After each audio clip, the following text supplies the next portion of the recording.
Good morning, all, and welcome to this Friday morning chats. And in this crisp December day, today we have a little bit of a change. Instead of the Patsy with her dangerous hobby, which we are yet to find out, today it is Jenny. And Jenny's title is Christmas Bells Don't Always Ring. Jenny. Right.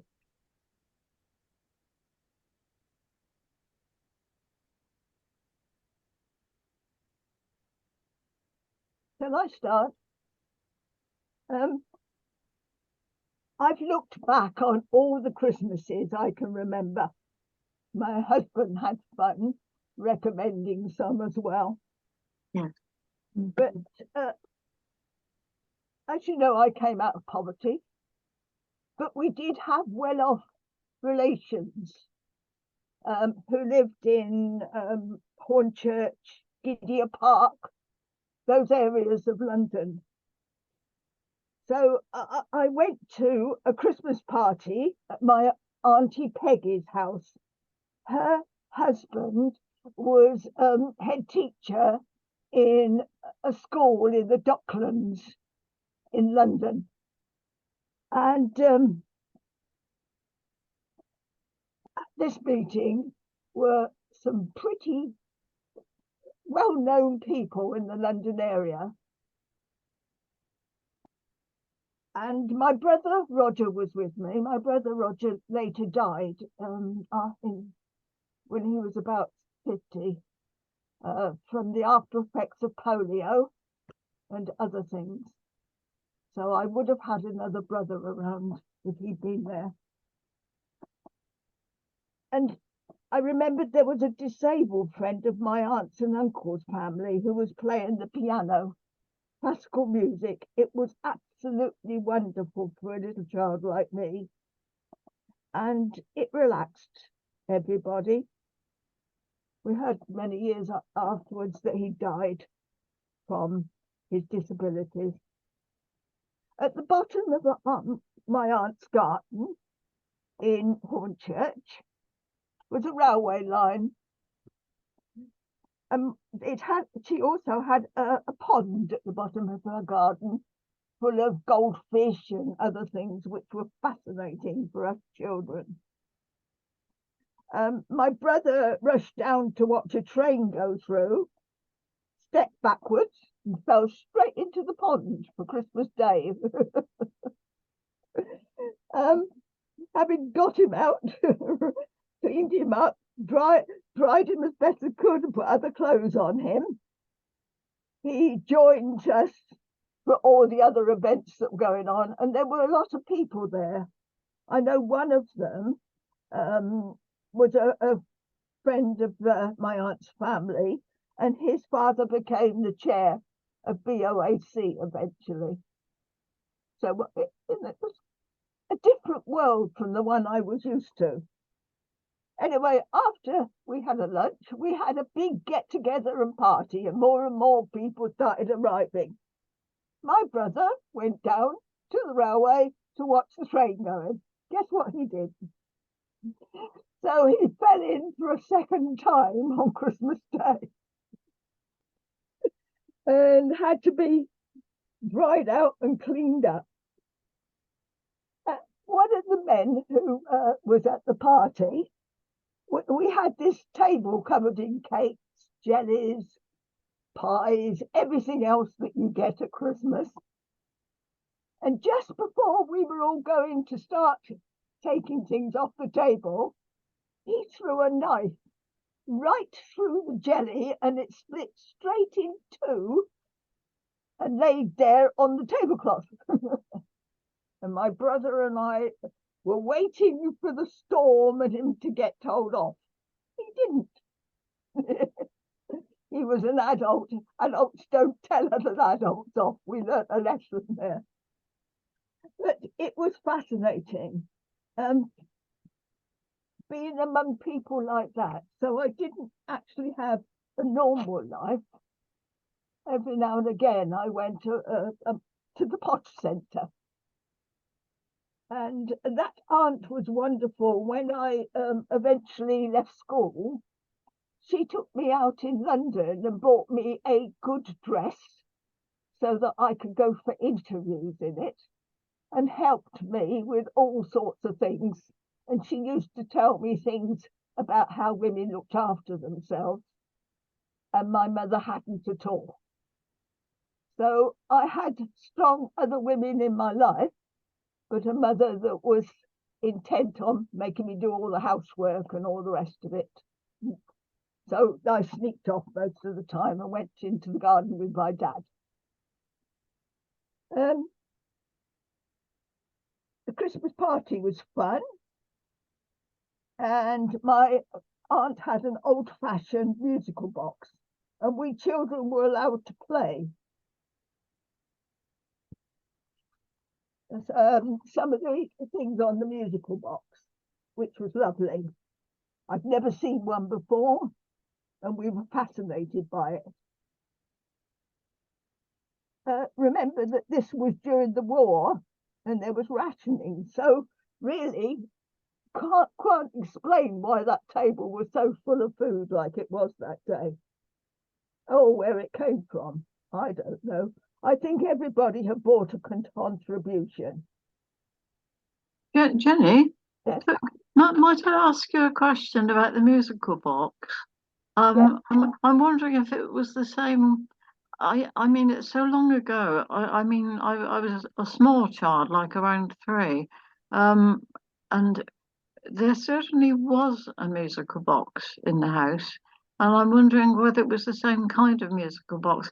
For the one that it was in my house, at least at one point, you had to turn a hand. It was sort of square, and you turned a handle. Yes, and you put a cylinder on if you wanted a different tune to come through. Yes, that's right. Yeah, but we only have one tune, but but you could change it. I just wondered if it was the same sort. Perhaps I ought to tell you that I might have trouble hearing some of you, Oh, because my left ear is completely blocked with wax. My right ear has something in it that I'm having to put stuff in to kill the germs. right. So I'm a bit not with you. As I said, we children had waited for this man to be told off, but he wasn't. Jenny, when you're reading, we can only see your forehead, and anybody who has difficulty hearing I'll won't put it there. see your face. Yes, Yeah. right. Sorry about this, but Yeah. you must remember I forget things nowadays. No, it's good. It's just a matter of angling your Yeah. your. My cousin Alan was a Bevan boy during the war, and this was his mother that was running this party. He ended up as a senior civil servant for the first Labour government.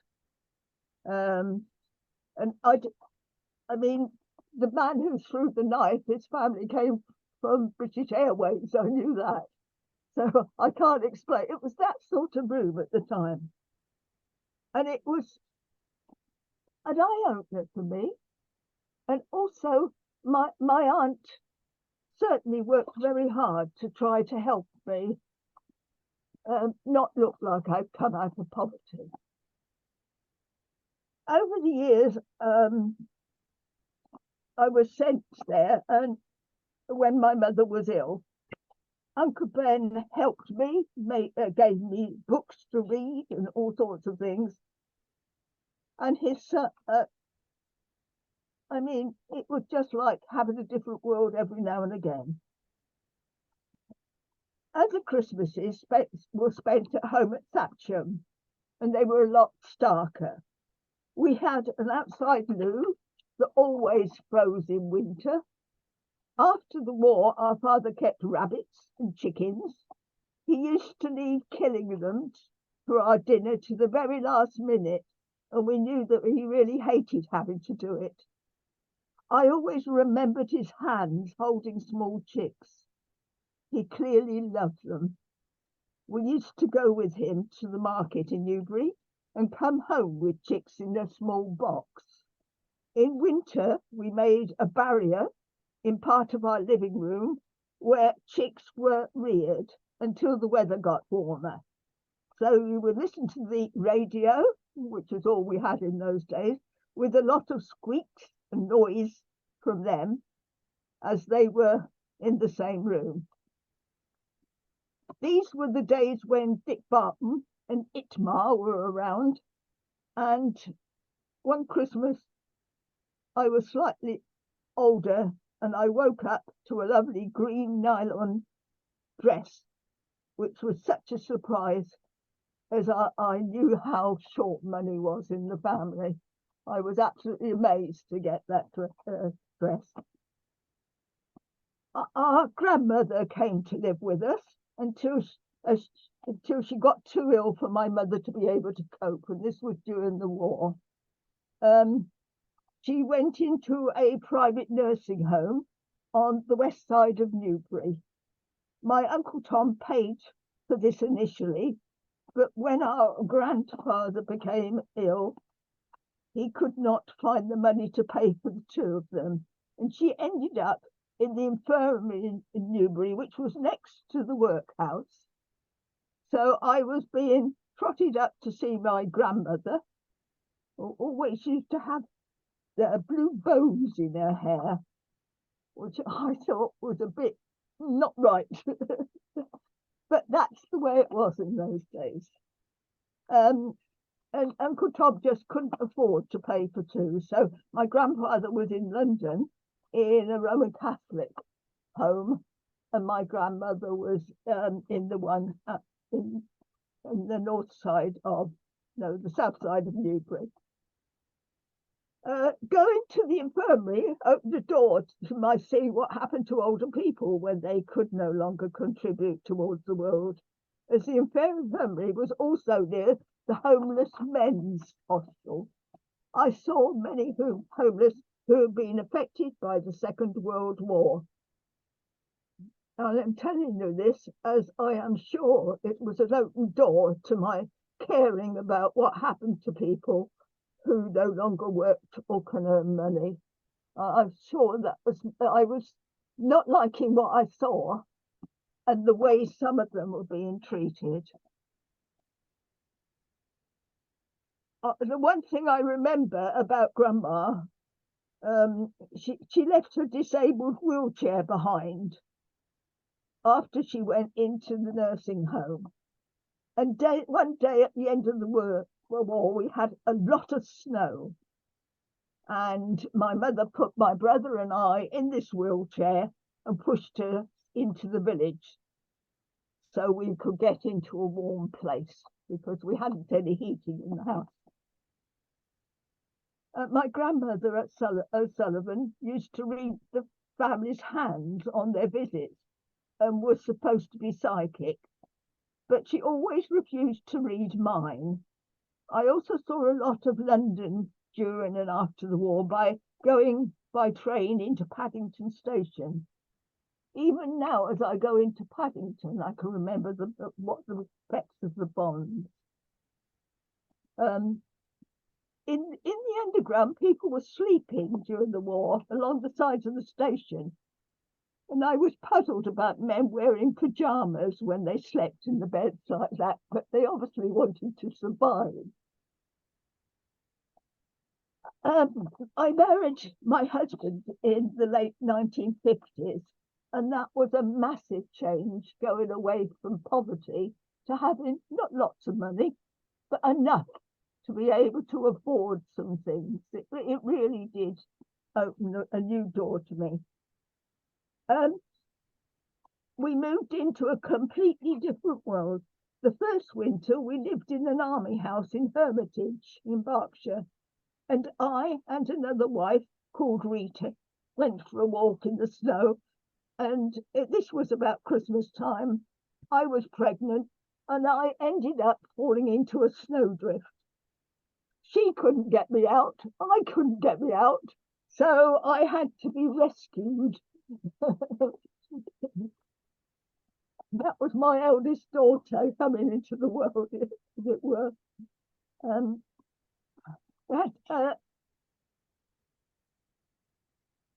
Yes, so we used to joke about I delivered my first child in a snowdrift, but I didn't actually.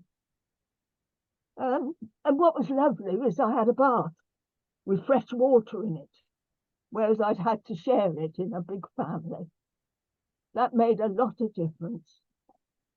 And Christmases were getting better because as I and my brother went out to work, there was money not only for us, but for the two younger brothers as well. Things were picking up. My husband then moved to Cyprus. It was lovely and warm. We had been going swimming a lot, and on one occasion we went swimming on Christmas Day, and then went into the Troodos Mountains in Mount Olympus in the snow. Later, we attended a Christmas event where there was more food than I have ever seen before.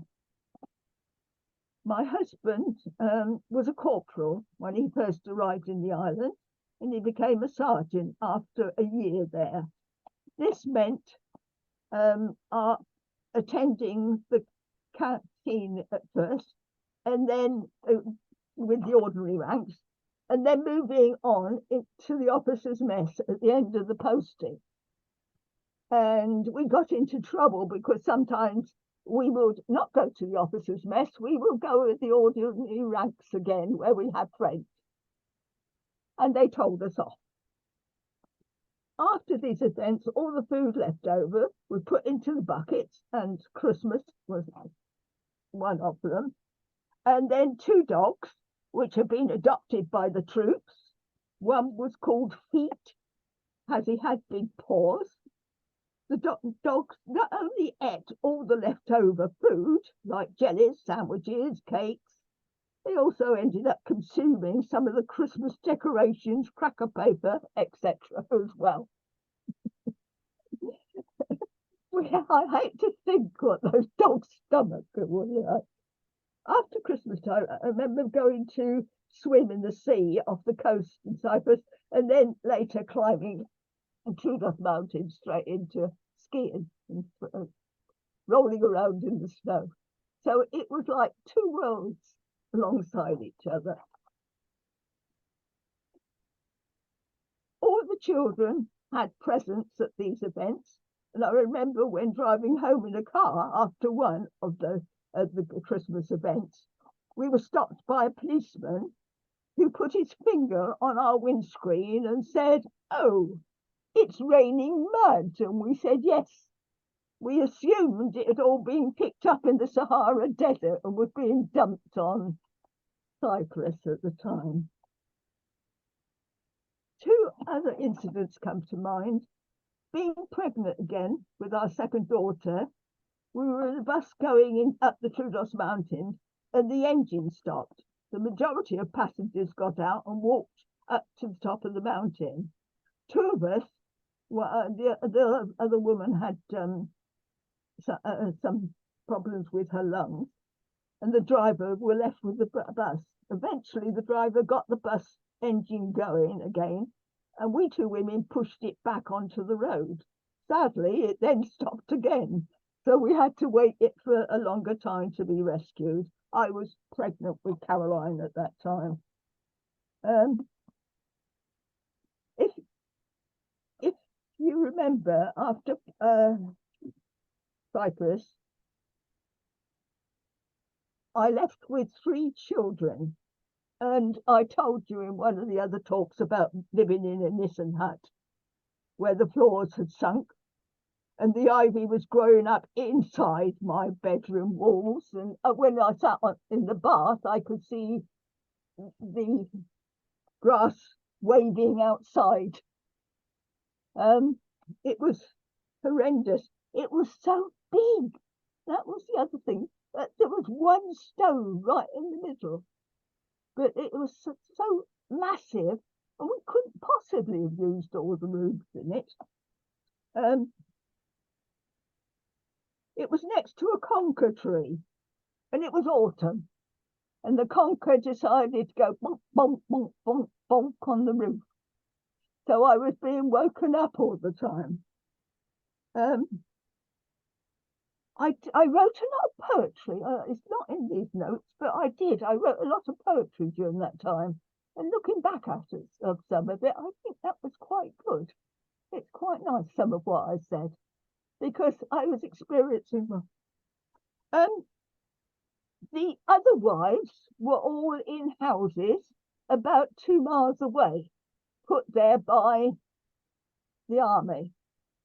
They were up in arms because I'd been put down in this nursing hut.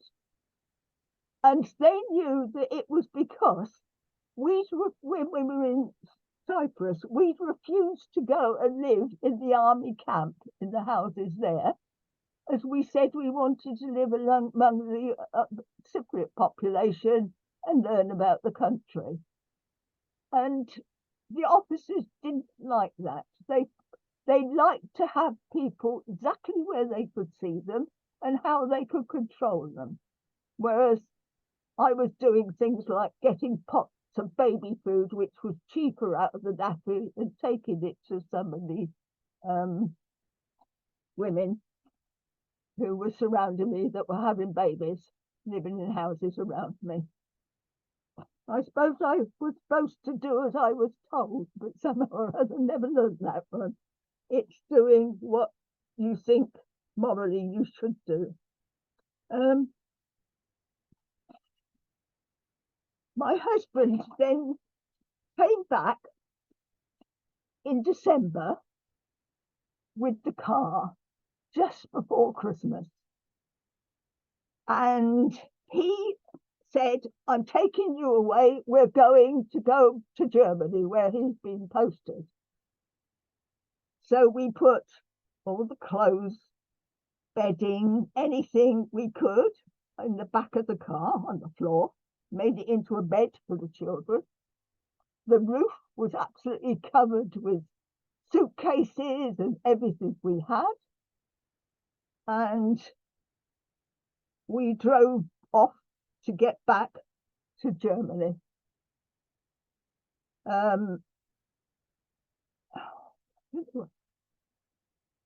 I've been almost there alone for 5 months, and they had told me that they'd killed 17 rats in that property before I moved in. So I was very grateful to get away from it.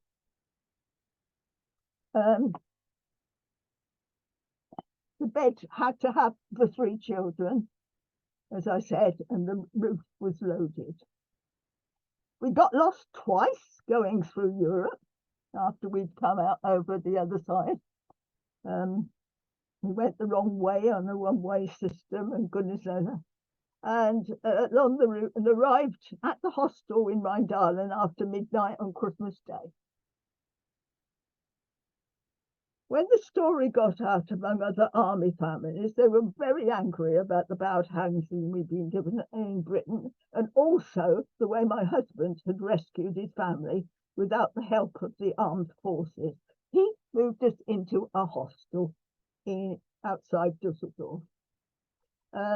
We assumed it was because I had refused housing in a sovereign base area in Cyprus, which had annoyed officers. And I'd also been accused of running a CND cell in the British Army, which wasn't true.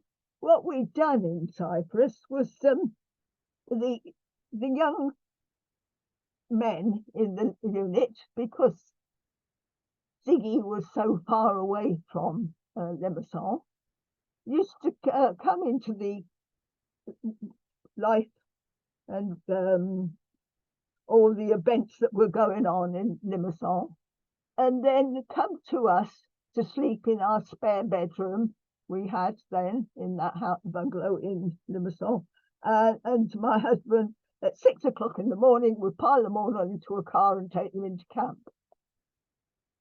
But we did sometimes they turned up a bit early before we hadn't gone and settled down for bed. So we sit out on the veranda and discuss the world. And they didn't think that those discussions should be taking place. Many of them were national service. Many of them we have had contact with a long time since. And many of them were only there because they'd been ordered to be in the army. But I certainly didn't run a CND cell in the British Army, although at that time, top secret maps went out with CND signs on them. Now, I wasn't in the drawing office, I couldn't possibly have done that, but certainly something was going on among the national service youngsters. And you see, you can't actually say everybody's the same. And we'd integrated in those days, which I then started to do in Germany.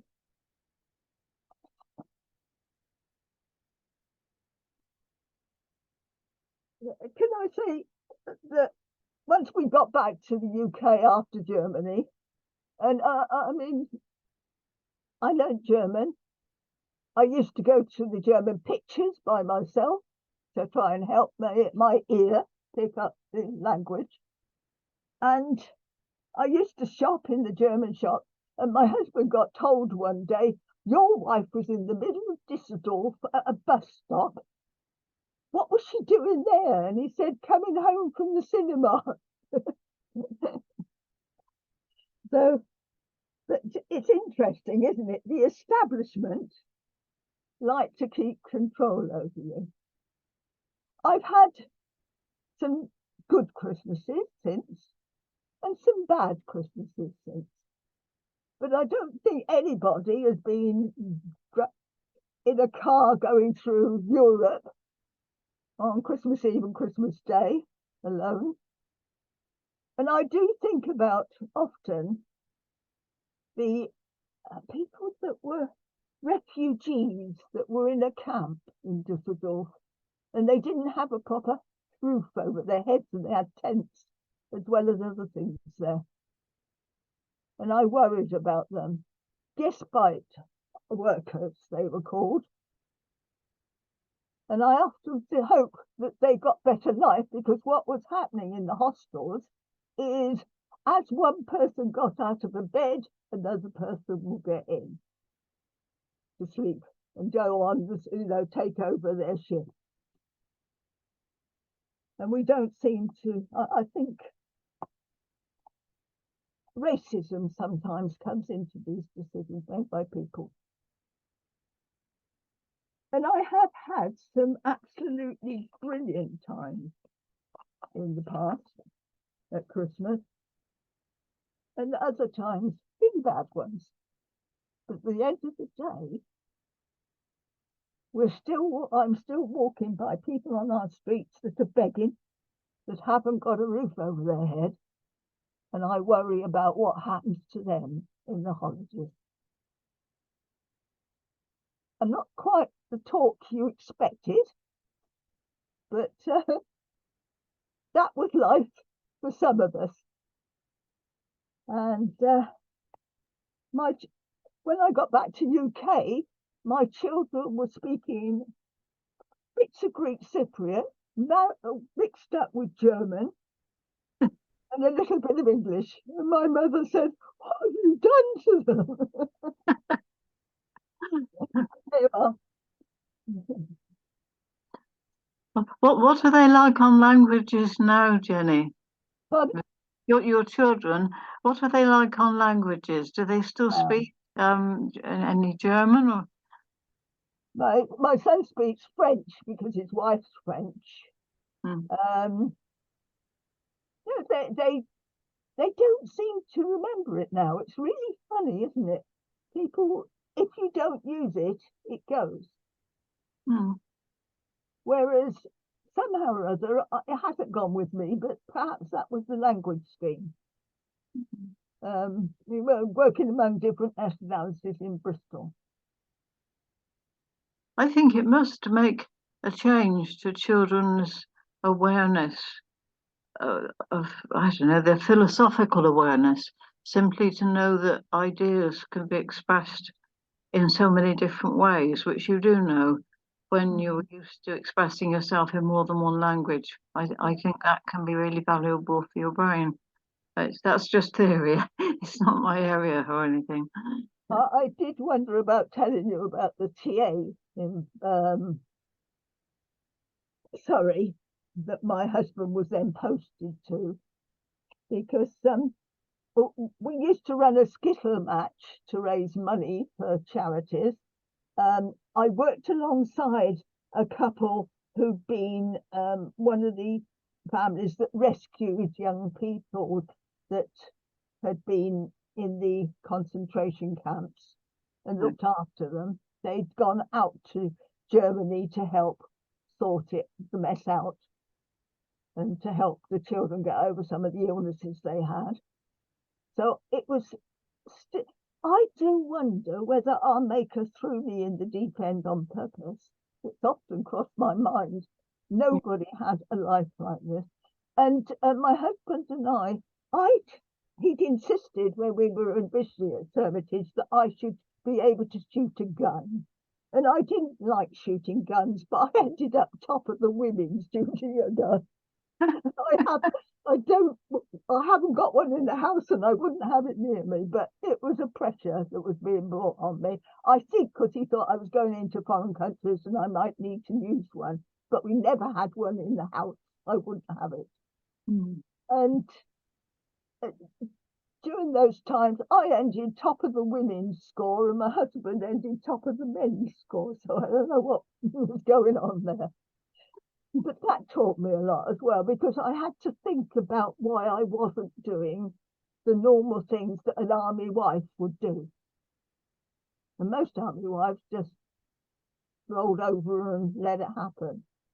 I just got this reputation to be the awkward one. And I expect I told you, when we were put to Hermitage, pardon? Well, no change there then, Jenny, being the awkward one. No. You know that when I got back to Newbury and Hermitage, my husband was a senior officer in the camp, and I led a strike of army wives. And that's why we bought the house in Bristol. There you are, now you know all the truth.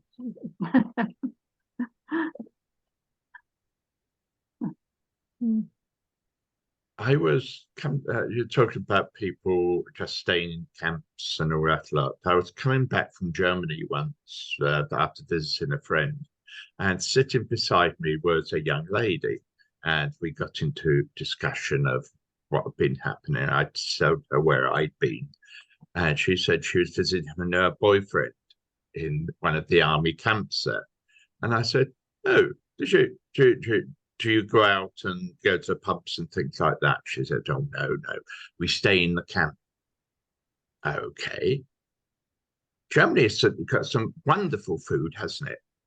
I don't know. We ate British food in the camp. And her and her boyfriend hadn't gone out of the camp at all. That they hadn't gone into the town or anything. They just kind of stayed there. It was like nearly a little England in Germany, you know. You think, no, that's not how things should be. But there you go.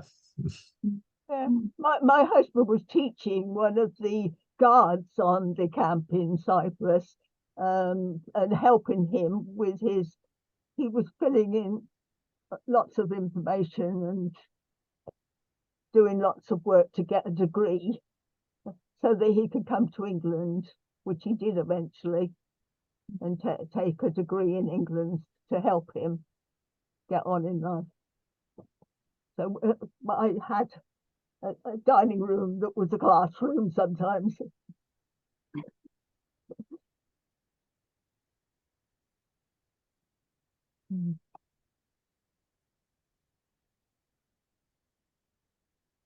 Coming back from Cyprus to somewhere like that, the weather must have been different, you know, the whole cultural way of life would have been different from there because it was quite a warm place. So going back to a kind of a dismal Germany, England must have been quite a bit of a shock to the system. Yes. Yeah. I often wonder what happened to people like Johnny O'Hanlon. He was, oh dear, what was the group that was kicked out of Turkey? Oh gosh, they were Greeks, weren't they? No, it wasn't the Greeks. It was no, the Greek Cypriots. Weren't the Greek Cypriots a long time ago thrown out of Turkey? It was quite a complicated situation, but it was well in the past. Yeah, they had a genocide exactly the same in Turkey. Anyway, some of them had ended up associated with the army in Egypt. And so they moved with the army into Cyprus, and they were still with the army. And they went out on eventually. We helped them get, as the army folded up in Cyprus, people got them passports, helped them. Can I just say something? I was a head teacher of an infant and nursery school in Hackney in East London. And within my community, there were no less, at any one time, there were 200 children in the school. There was no less than 12 different languages. There was Greek Cypriot and Turkish Cypriot, and no way would the parents allow the children to mix. They did in school. I was clear. If you are restricting your children, I'm sorry, but you'll have to find another school. And I'd actually like to say something about young humans' ability to learn languages. There were 12 different languages spoken in my very small school. If a child came in to my nursery at 3, completely new to English, having spoken Polish maybe, Hungarian, various Indian subcontinent languages, by the time they were 6 or 7, if their mum had a problem, that 7-year-old was quite capable of coming into my office with mum and being an interpreter, because what humans have between the ears is a unique experience to learn languages. You can tell how passionate I am about humans and the ability to learn languages.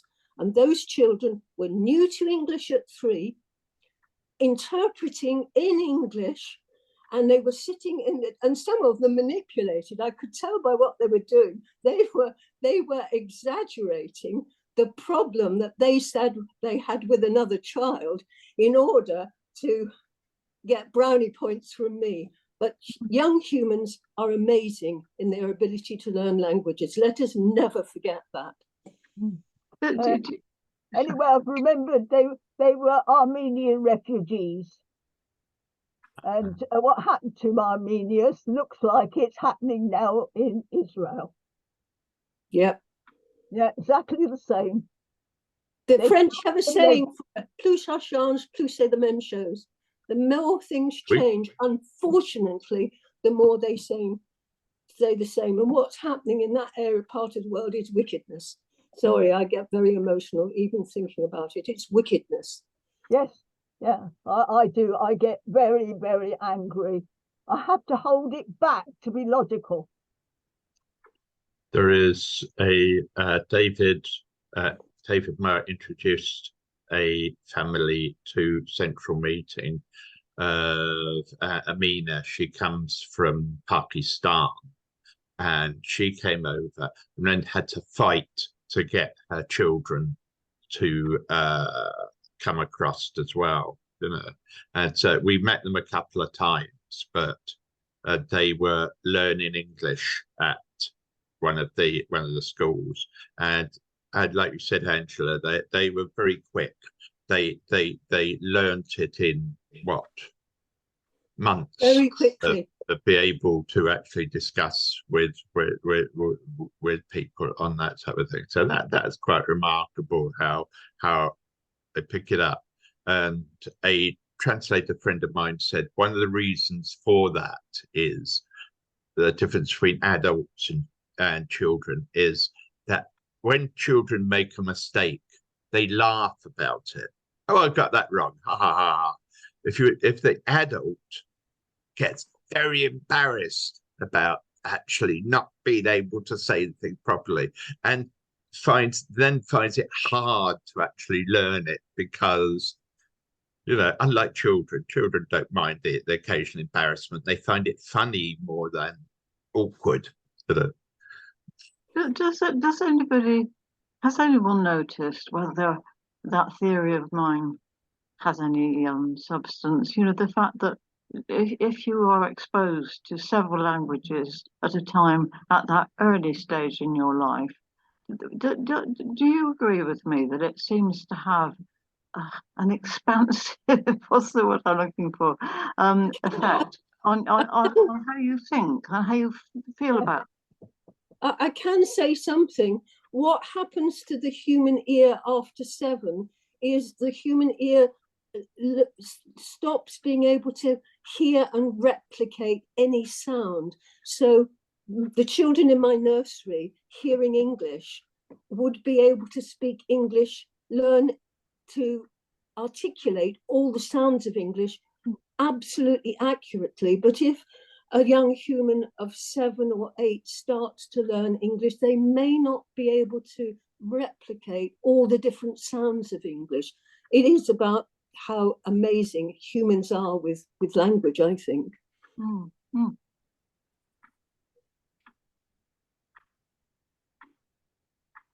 And of course, there is this theories that going on nowadays about children learning things from babies to a certain age. They learn all these things very, very quickly from, even from responding to mum's smile, mum's attitude, type of thing like that. And then going to school for the first time, they always pick up all these things, and it's one of the research which is still going on. It's one of the things I remember listening to a little girl read who was new to English, and it was a book about King Rollo getting very angry with something because he'd lost his ball. And what she read, what she invented the story was, she said, "Fucking bloody King Rollo," because what children learn in the playground is all the swear words, because they're said with such force. And she had learnt that particular expression really signified you were very angry about something, but she had no idea that it was totally taboo.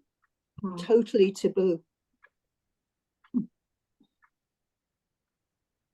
I've thought of another funny thing that happened in Cyprus. We went to a wedding, and first of all, they don't have chairs in the Greek Orthodox churches. You all stand round, you hand in money while the service is going on, and all sorts of things were happening with animals around and things. It wasn't a formal service. We went back to the house for the reception and looked at the guy next to me, who was English, looked at the ceiling and said, "For what we are about to receive." And the ceiling was covered in flies from the food we were about to eat.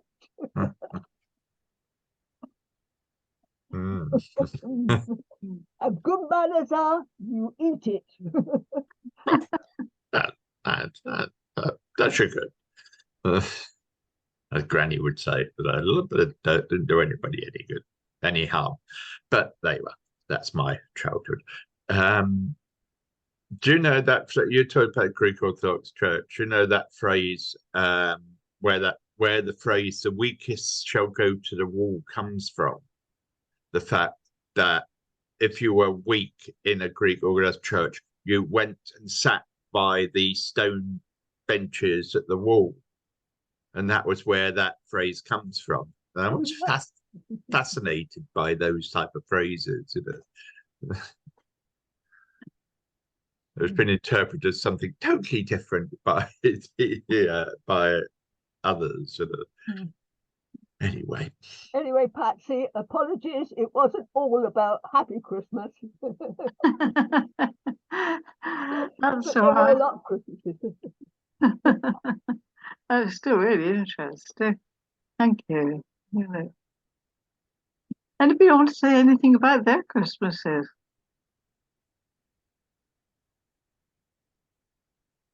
I can't hear you. My ears are Oh, going. sorry. I was wondering whether anyone else wanted to say something about their Christmases. I hear no takers, but I was always remembered when at Christmas time, the Christmas Day thing. And because we were a very large family, there were 7 of us, 7 brothers and father and mother and all this type of thing. And due to the fact that both my parents did lots of things outside the family type of thing, would invite to the occasional person to come for lunch. So it could usually be, kind of 15, 16 or something like that, and of course you couldn't all sit round a table, even though we had a family table which we used type of thing, which was usually pushed back. So you'd have people, and because of the fact that places were hard to heat and all that lot, you'd have people crowding in the kitchen, you'd have people in the lounge, and so it was normal for children and other adults to be sitting on the floor eating Christmas dinner, which I quite remember, and lots of very, very silly games which went on. That's probably where my weird sense of humor comes from. And have you ever tried to play hide and seek or sardines in a 3-bedroom council house with hardly anywhere to hide? You get quite creative. But there you go. Oh, and getting strange presents, especially from strange aunts and things like that. And I got gloves and hats and things. And I remember a scarf which was kind of enormous. It kind of wrapped around my kind of thing. So the kind of the scarf was nearly up to there type of when you put it on. It was quite weird. It's like out of Doctor Who or something. But it was very good. It's very good. Christmas.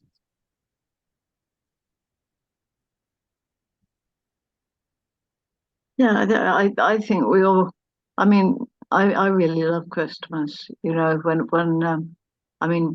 sort of lost my family because of my drinking, um, I recreated Christmas really fast. First of all, it was in the dry house that I was living then next, and people didn't.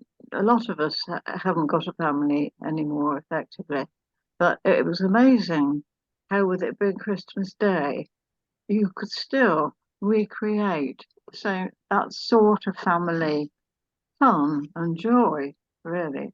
Um, and yeah, I remember that. I don't think I had a completely empty Christmas alone, and I've always tried to make sure no one else does. I can't bear it when I hear someone's having Christmas on their own. They could actually be looking forward to this peaceful day with a delicious meal. I can completely understand that too. But I'm always scared it might be the other kind. I really I love Christmas. I think it's very important. One of my aunts used to say that Christmas never started for her until she'd heard her first Messiah, which was absolutely wonderful. Mm. And we all know the main songs from the Messiah. And he shall sing forever and ever, and stuff like that, which she absolutely loved. So the Messiah heralded Christmas to her.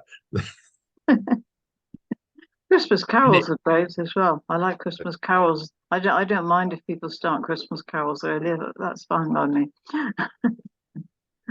What do other people think about music for Christmas? What is music for Christmas to you? Well, Christmas carols for me, because I'm a pleb. Yeah, it's the Jingle Bells by Bert Panther that I like.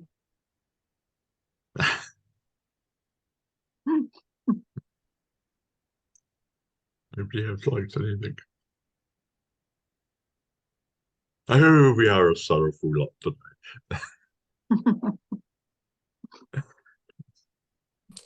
I certainly like the Christmas hymns, and there's just something so joyful about something so familiar that you look forward to every year.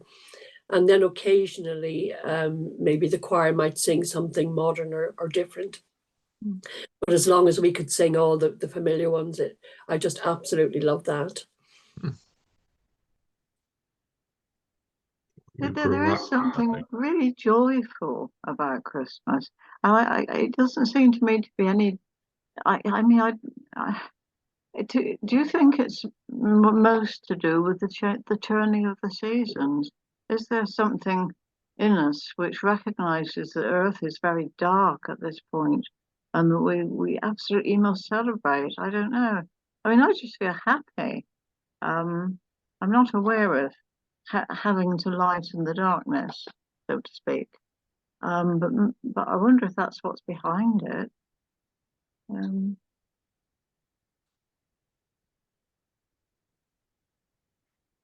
No.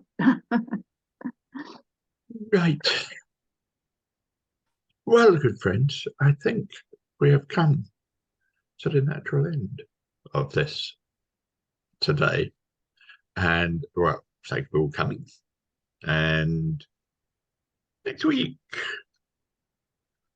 we shall be enthralled by Patsy and others. But I have a sad thing to say, that on the 22nd, I am going on down to my brother's. So I shall sadly miss Judy Brill in all her interests, because I think she is an extremely interesting person who has lived an interesting life. So I will catch up that one on the record thing. But apart from that, we'll be back for the New Year quiz, of course. And so bring all your questions, bring all your quiz questions. Yep. For all of us to entertain each other with. And on that mark, we will end the session and creep quietly away. Thank you, So Jenny. have a good weekend, friends. Thank you, Jenny. That's great. Thank you. Right.